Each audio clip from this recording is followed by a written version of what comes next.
I'm hearing a few common excuses from people trying to defend the clearly awful Star Wars The Last Jedi. In this video I'm going to refute a few of the ones I've recently encountered. The 88% problem. Some people say The Last Jedi was given a poor rating on review sites by a small group of racists, sexists and presumably homophobes. This argument ignores the fact that the first movie in the new trilogy, with almost the exact same cast, received an 88% rating on Rotten Tomatoes. When someone claims the low score of The Last Jedi is the result of sexists and racists downvoting the movie, try asking them if they're saying the racist and sexist reviewers sat through The Force Awakens, the first Star Wars movie with a black main character and a female lead, and enjoyed it so much that they forgot to be racist and sexist. Perhaps they slowly remembered their racism and sexism over the next few days. Wait a minute, was that main character a girl? Ew! No. In fact, The Force Awakens scored the highest of any Star Wars movie other than the original trilogy, despite it being little more than a remix of the original trilogy. This proves that this argument is wrong. People dislike the film based on the massive plot holes, the heavy-handed political message, and the myriad of other problems. Next up is the $150 million problem. The Last Jedi opened strongly. Then it saw the single largest drop-off of sales in movie history. This shows that The Last Jedi traded heavily upon the reputation of the franchise as a whole, and it failed to deliver. It indicates that audience members flocked to the cinema with open hearts and they watched the movie. Then the problems began. The fans of the other films realised that this movie wasn't intended for them anymore, that their favourite characters had been subverted for political purposes. The audience that this movie was supposed to appeal to, social justice warriors and their ilk, proved they have no interest in Star Wars, just as they have with every other area of culture that they have infected.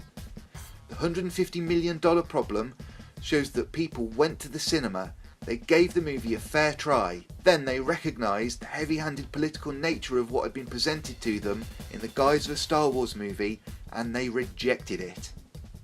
The China problem. Star Wars has never been that big in China, but Disney is desperate to change that.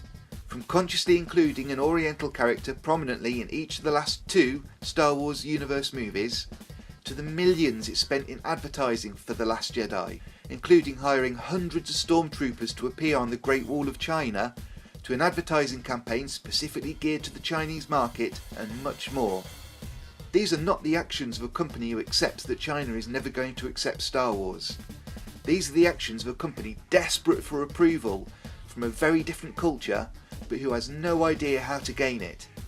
More than 90% of Chinese cinemas removed The Last Jedi after only 1 week due to the horrifically bad sales. After 2 weeks, every cinema in China had removed The Last Jedi, as no one wanted to see it. Despite the millions of dollars spent in advertising, despite the Shanghai premiere with Mark Hamill, Daisy Ridley, Rian Johnson amongst others, The Last Jedi was soundly rejected by the largest country in the world.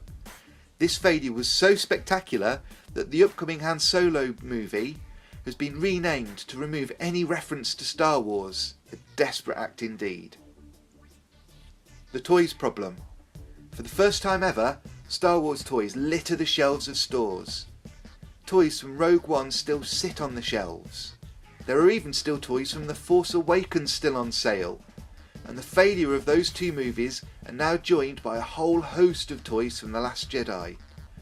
Rose toys are turning up in dollar stores by the score. Fully functional electronic replica lightsabers are now on sale for $2.50. People have no interest in these toys. This proves that even kids don't care about many of the new characters.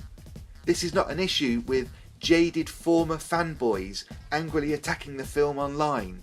People of all ages are rejecting this movie. The reviewers ruined it for everyone problem. I was talking to someone who tried to claim that the poor reviews for The Last Jedi online had ensured that kids wouldn't buy the toys, and that their reviews stopped people from even viewing the movies. This despite the fact that the film had a very successful opening weekend in America. This struck me as one of the weirdest excuses I've yet heard.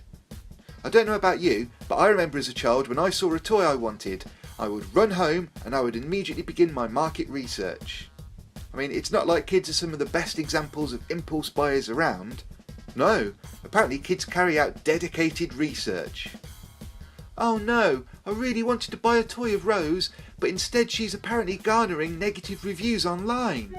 I better stay with the toys of Ren and the like instead. Oh, what a shame.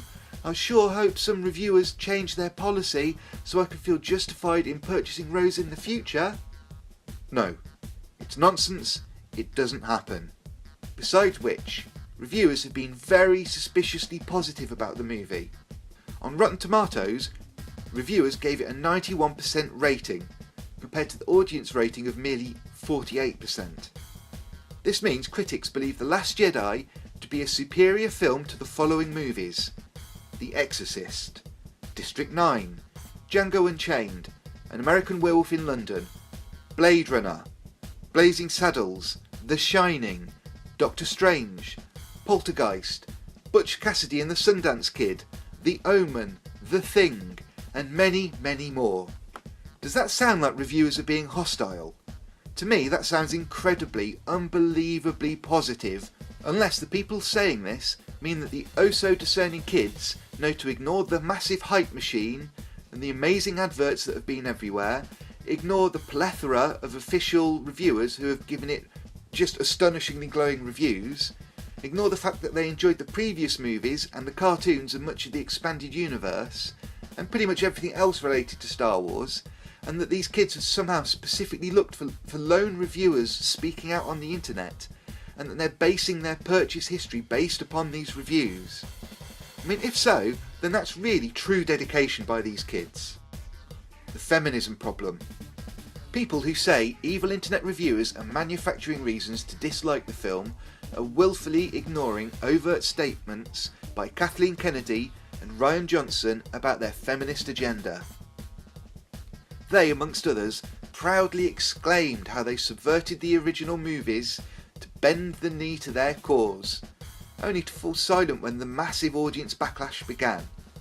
They thought it was funny to pose with the Forces Female t-shirts. Note how only the women got to pose for this photo. Wow, isn't equality great? They thought that it was fun to say they wanted to buy a t-shirt saying about their feminist film agenda. Well, they don't seem to be laughing quite so hard anymore. But the point is, these people very, very overtly, specifically proudly told everyone they have a feminist agenda and they damn well inserted it into this film. There's no problem.